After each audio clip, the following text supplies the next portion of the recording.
हुकूमती टीम की तरफ से बजट की तारीफ और अपोजिशन पर लफ्जी हमले। शहबाज गिल बोले, असेंबली में अपोजिशन की चीखो पुकार सुनकर मजा आ रहा था।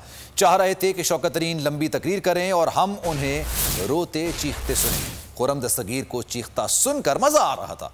हमें हमेशा बजट सुनकर तनकीद करना चाहिए। अपोजिशन ने वजीर खजाना का एक लफ्ज नहीं सुना। आमिर डोगर बोले कि यह अब तक का सबसे मुतवाज़ुन और गरीब नवाज बजट है। आमिर कियानी की तरफ से भी बजट की तारीफ, कहा सेहत पर मुकम्मल तवज्जो दे रहे हैं। रेहड़ी वाले से लेकर वजीर आला तक सब हेल्थ इंश्योर्ड हैं।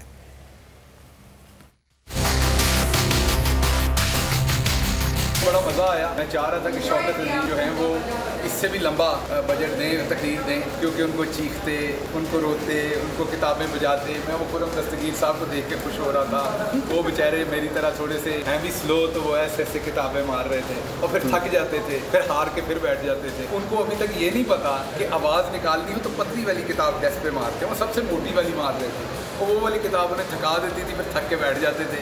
तो काफ़ी मज़ा आया उनको देख के। हुकूमत गलत फैसले भी करती है, सही फैसले भी करती है, तो इसको सुनना चाहिए ना, सुन के तनकीद करनी चाहिए। यहाँ बाहर प्रेस के ऊपर आके कि शौकत तरीन साहब ने ये बताया ऐसे खर्च करना ये गलत है, तो किसी ने एक लफ्ज़ नहीं सुना। आज का जो बजट पेश किया शौकत तरीन साहब ने, ये पाकिस्तान की तारीख का सबसे मुतवाज़न तरक्की का, गुर्बत के खात्मे का, गरीब नवाज बजट है।